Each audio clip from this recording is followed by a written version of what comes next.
Yes, fellas, welcome to Bala Sport. How you guys doing? Finally got the man himself here, man. Eddie P was popping, my brother. Nada. It's a pleasure, man. I've been waiting to do this ever since we talked about it. Yeah.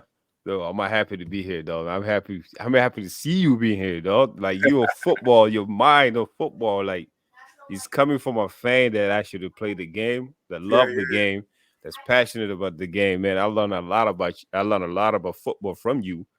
Of course, being a mixed emotion with soccer and football and basketball, but you one of the real ones that being around, you could see all the decades of the sports that you could actually talk about it, especially the football and basketball. And I have learned a lot working with you. It's a pleasure, man, to see you here, man. Thank you so much for being here, man. pleasure, bro. It's a pleasure. Yeah, dude, nothing less more, man. I can't even hold this up because it was an entertaining divisional game on Thursday night. I don't know, man. The 49ers pulled it off for 36-24. Brock Purdy threw for 3 touchdowns. And Yeah. the 49ers beat the Seahawks 36-24, move on to top of the division. And of course, we got the numbers here. Brock Purdy with 255 yards. Like I said, 3 touchdowns. Geno Smith, 312 yards, 1 touchdown, 2 interceptions. I believe the 2 interception comes from rookies. The defense, the 49ers, they got them defense. As being an Eagle fan, damn, the defense Hmm. always show up in games. But They take me draft. to the game, man. What do you think of this game? So as compared to the Arizona game and what they did in the Seahawks game, they went back to basics. They really did. They stuck to running the ball. So I believe in their first two possessions, they only ran the ball like a total of maybe 5 times, 2 times, something somewhere in there. But as you see in the first half, their first two drives, they opened up the ball. I believe Mason had 9 rushes, 73 yards when he left the game. Hmm. So that tells you that they were committed to running the ball. The Arizona game, they got away from that. I think they got Brock Purdy was holding the ball a little bit too long. He wasn't taking his check downs. He was more focused on getting the ball down the field, and they got away from their identity as a team. So what you saw with Garindo coming in, he had 9 rushes, 99 yards, something like that. Yeah, Mason had 9 rushes, 73 yards. Taylor had a couple rushes, but they really ran the ball for 250 yards. right. And then you guys only give up 52-yard rushing yards. I seen that's crazy, man. So talk to me about your defense, man. I know some rookies out there that's getting the job done. Should I say? How's So the season so far? Ronaldo Green is a Ronaldo Green was a a pick that they talked about starting in the slot and then working him outside. But excuse me for a minute. Sorry. Ronaldo Green, they talked about moving him into the slot. Um, but slot is such a hard position to play for rookies because you have so much space to cover. It really takes a veteran. You don't see many rookies going into the slot. They always start outside.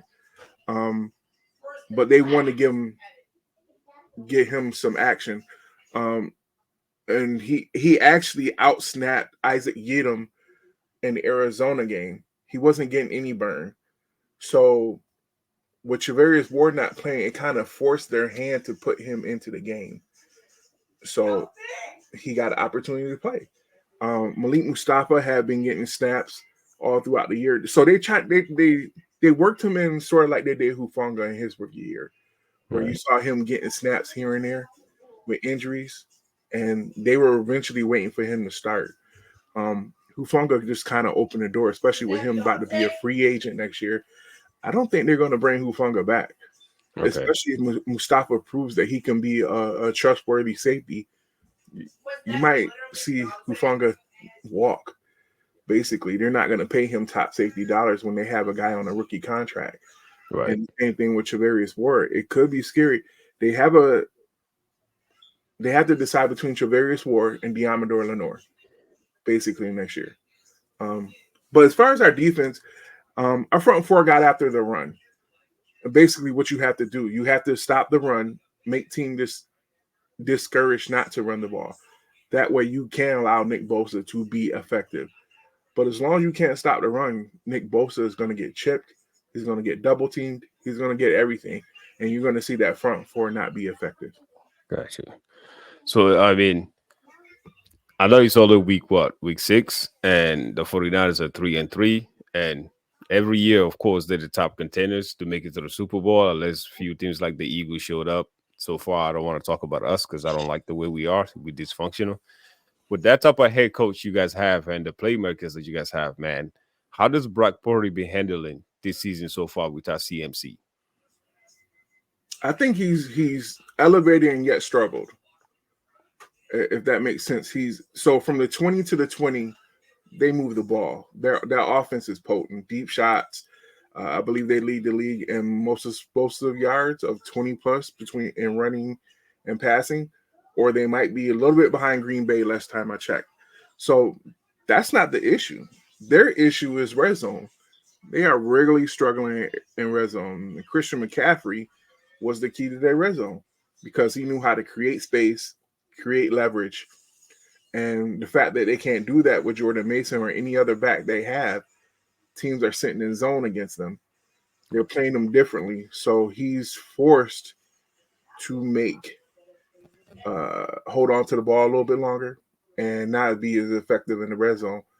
I'm surprised they got Kittle the ball that much in the red zone. They normally don't do that. But I think they kind of have to go back to using Kittle down there the way they did when he first became a 49er without Christian McCaffrey. Yeah. You got a back-to-back division game. You lost the other game against the Cardinals, which is surprising for everybody, but it's still the beginning of the season. Mm-hmm. It's not, and like you just mentioned about y'all coming back. I mean, basically, you get away from your identity, who you guys are, and running for 228 yards against the Seahawks, and compared to the Cardinals, that you already said. Like, were you surprised that you guys started slow as No, a team? Okay. I think it's very hard to repeat the success you had the year before, especially with the turnover in the league. Um, you're never going to have the same talent you had the year before. As you know, being an Eagles fan, the talent that you had the year that you went to the Super Bowl with your defensive line and your defense was totally different the next year. It's so hard to replicate that success you have, even though you may have the same core guys. When you have to pay guys, you lose a lot of talent.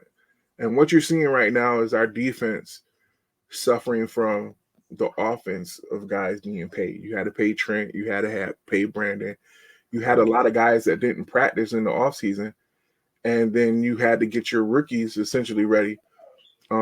They've been extremely fortunate to draft as well as they do in the later rounds, not having any first round picks because they spend them all on Trey Lance.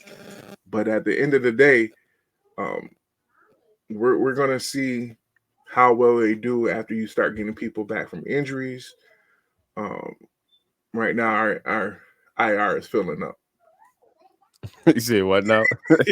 IR is filling up, bro. You got Yeah. Hufunda's on IO, Gross Mato's on IR, Yeah. um, Yeah. Christian McCaffrey. Yeah. Yeah.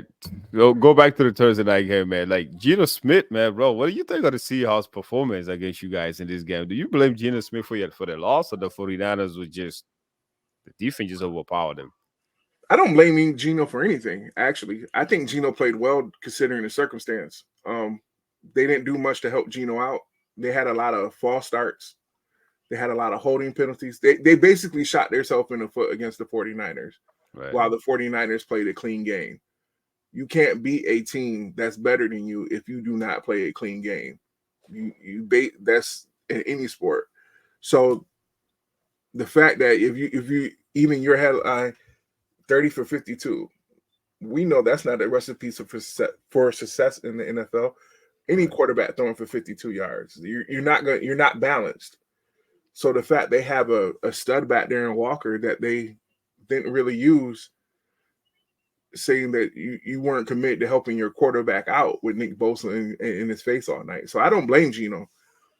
You got to help Gino out. So Yeah. I mean, I was a little bit disappointed in I think it was the second interception that he threw. I don't know what he was looking at. to You know, Ronaldo, yeah. yeah, when the rookie just, I don't think he saw him. yeah. I really don't think he saw him. If you go back and watch that video, when he threw it, he only saw Metcalf, and Ronaldo undercut the route. It wasn't like Mhm. he Ronaldo just made a good play on the ball. But the thing that's frustrating about DK Metcalf, he doesn't help his quarterback out. He doesn't come back to the ball. If it's not perfect for him, he does not make a play. Oh wow. And go back and watch that tape. Like even the one the bomb that Odom got in front of, he never came back to his quarter. If he would have came back to his quarterback, he would have got a PI. Even on the interception, if he would have ran a little bit flatter, Chino he's got him. But the fact that he took it up the field allowed Ronaldo to cut in front of it.